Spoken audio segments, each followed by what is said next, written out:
ভাই আমি আপনাদের বলছি যাদের ঘরে ছোট বাচ্চা আছে তাদের জন্য এই ভিডিওটা। কম বেশি বাচ্চারা সবাই আমের জুস খেতে ভালোবাসে, তারা কিন্তু বাইরে থেকে জুস কেনে।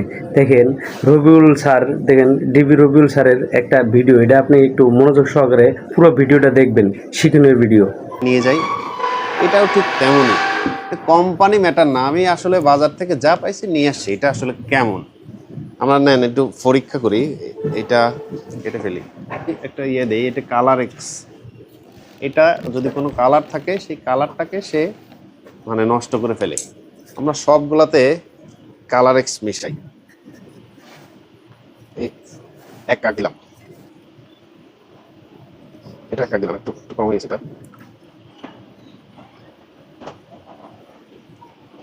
ম্যাঙ্গোতে দিলাম এক কাপ। এবার আমরা একটু অবজার্ভ করি আর একটু মিশাই দিই, এটা কি হয়, কোনো চেঞ্জ হয় কিনা। আমার মনে হচ্ছে এটা সাদা হচ্ছে না, সাদা হচ্ছে না, একদম সাদা হয়েছে। এবার আমরা আরেকটা আসি, এটাও কি সাদা হচ্ছে, কালার চেঞ্জ হচ্ছে। আপনারা দেখতেছেন যে এটা চেঞ্জ হয়েছে, এটাও চেঞ্জ হচ্ছে। ডিবি রবিউল স্যার কিন্তু অনেক শিক্ষণীয়মূলক ভিডিও বানায়। দেন আছে ম্যাঙ্গো, যেটা জেনুইন ম্যাঙ্গো, আমাদের সামনে নিজ হাতে বানাইছি। এটা কি কালার দেখেন চেঞ্জ লাগছে?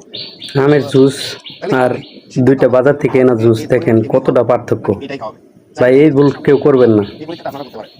যারা বাচ্চার গার্ডিয়ান, বাবা মা, তারা ভিডিওটা অবশ্যই দেখবেন এবং আপনার বাচ্চাকে দেখাবেন।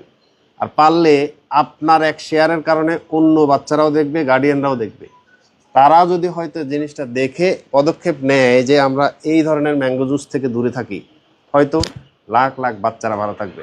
ভালো থাকবেন সবাই। ভিডিওটা শেয়ার করতে একদমই ভুলবেন না।